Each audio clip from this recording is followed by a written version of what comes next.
dan salam sejahtera. Berita ini dipetik di artikel berkenaan.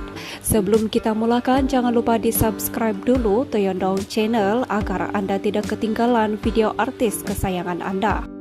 Kefahaman mengenai kerjaya menurut Islam dalam kalangan wanita amat penting bagi memastikan peranan hakiki mereka di dalam rumah tangga tidak diabaikan. Hal yang demikian karena sebahagian wanita berkerjaya menjadikan kerjaya sebagai keutamaan dan menjadikannya sebagai faktor untuk mereka lebih bersosial tanpa menghiraukan keperluan keluarga sehingga melanggari batas-batas yang ditentukan oleh Islam. Berperanan penting dalam institusi keluarga, komuniti dan negara. Kebanyakan wanita di Malaysia memiliki pendidikan dan terlibat di dalam pekerjaan. Menurut sumber sahih, Rasulullah SAW bersabda, maksudnya sesungguhnya Allah senang terhadap mukmin yang bekerja. Secara umum, pekerjaan menurut Harun Din 1990 merupakan suatu aktiviti yang baik dan apabila ia memenuhi syarat tertentu dan mendatangkan faedah dalam kehidupan, maka ia merupakan ibadah. Islam memberi pandangan kasus terhadap pekerjaan. Menurut perspektif Islam, bekerja merupakan tabiat manusia secara semula jadi. Berbahas soal itu, baru-baru ini pengarah dan pelakon terkenal Samsul Yusof ada berkongsi sebuah video ceramah agama oleh Ustazah Asma Harun yang menceritakan soal wanita yang tidak dipandang oleh SWT. Tidak berterima kasih kepada suami dan tidak memerlukan suaminya. Ini ujian buat wanita yang berdikari, jelas Ustazah Asma.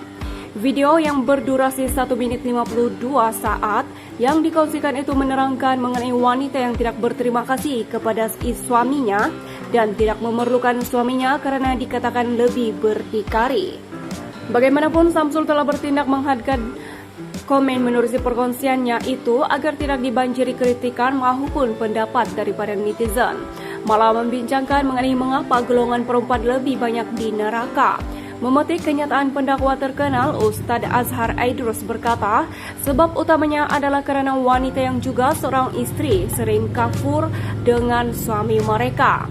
Dari penerangan Azhar Aidrus menjelaskan bahawa perempuan akan senang berbuat dosa dalam bab rumah tangga namun tidak bermakna susah untuk mencapai syurga kerana terdapat hadis Nabi SAW menerangkan 4 ciri wanita solihah.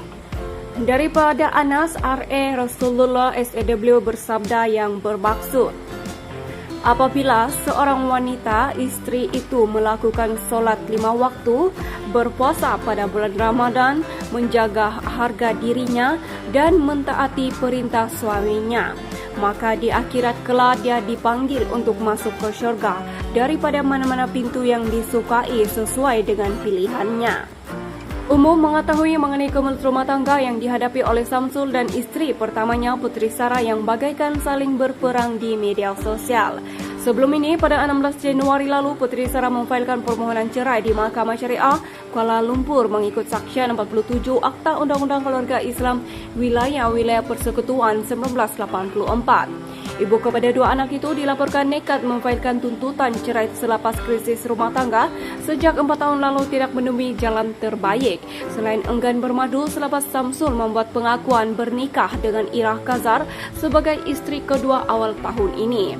Pada 10 April lalu, Samsul bersetuju untuk bercerai secara baik hasil pertemuan dengan Puteri Sarah malam sebelum perbicaraan.